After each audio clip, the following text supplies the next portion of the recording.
हरे कृष्ण। ये प्रश्न बार बार पूछा जाता है कि भक्ति अगर करें तो भक्ति के साथ अपने पढ़ाई को और जॉब को कैसे बैलेंस करें, अपने लाइफस्टाइल को कैसे डिसिप्लिन में लाएं। डिटर्मिनेशन आज के युग में बहुत जरूरी है और बहुत कम है विल पावर और डिटर्मिनेशन।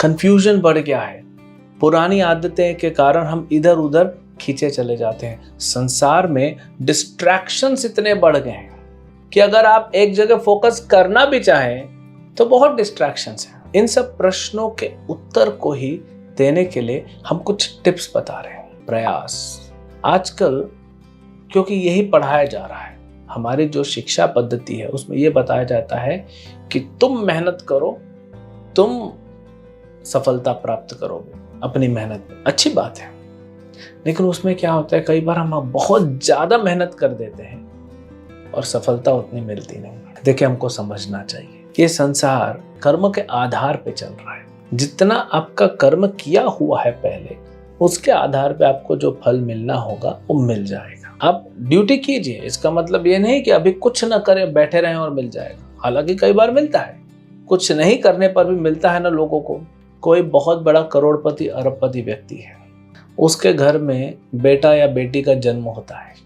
अब उस लड़के या लड़की, वो तो एक दिन का है, उसने क्या मेहनत किया, लेकिन वो करोड़पति बन गया क्योंकि पिता करोड़पति है। तो इसने पिछले जन्म में कुछ कर्म किए हैं ऐसे। तो इसीलिए हमको इतना प्रयास नहीं करना चाहिए भौतिक चीज को प्राप्त करने के लिए कि फ्रस्ट्रेशन और डिप्रेशन आ जाए। कई बार हम प्रयास करते हैं, बहुत ज्यादा प्रयास करते हैं, रिजल्ट मिलता नहीं है, डिप्रेशन में चले जाते हैं। प्रयास उतना करिए जितना आपका सामर्थ्य हो, यानी आपकी जो भक्ति का जीवन है वो खराब नहीं होना चाहिए। कई बार हम हरे कृष्ण मंत्र जप करते हैं रेगुलर, लेकिन कुछ बिजी हो जाते हैं पढ़ाई में या ऑफिस में और जप छोड़ देते हैं।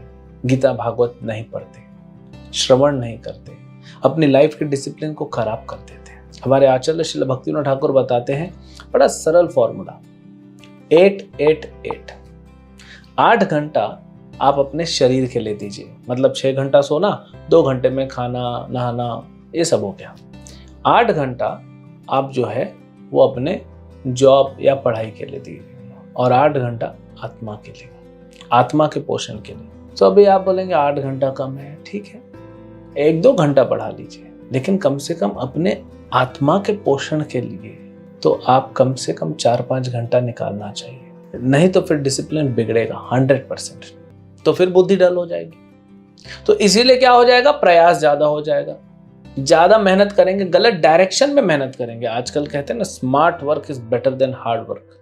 तो स्मार्ट वर्क करने के लिए हमको स्मार्ट बनना पड़ेगा ना, बुद्धि को शार्प करना पड़ेगा। आप जीवन में कुछ प्राप्त करना चाहते हैं तो उसके लिए दिशा तो चाहिए। वो दिशा गुरु साधु शास्त्र से आती है, लेकिन शास्त्र समझने के लिए या गुरु की वाणी को समझने के लिए आपको बुद्धि चाहिए, और वो बुद्धि डल हो जाती है कम सोने से, लेट सोने से, ज्यादा खाने से रात को।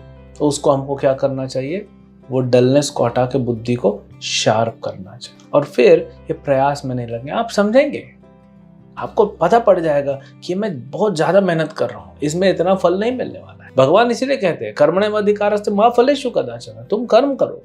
हम क्या करते हैं, रिजल्ट पे फोकस करके कार्य करते हैं, बल्कि हमें ड्यूटी ओरिएंटेड होना चाहिए, ड्यूटी पे फोकस करके अपना कार्य करना चाहिए, फल अपने आप मिल जाएगा। कई लोग हैं संसार में जो मेहनत कम करते हैं, अच्छा फल मिलता है। कई लोग हैं जो बहुत मेहनत करते हैं, फल नहीं मिलता, उल्टा एंग्जाइटी, स्ट्रेस, डिप्रेशन, फ्रस्ट्रेशन ये सब आता है। इसी से हमको बचना चाहिए। हरे कृष्ण।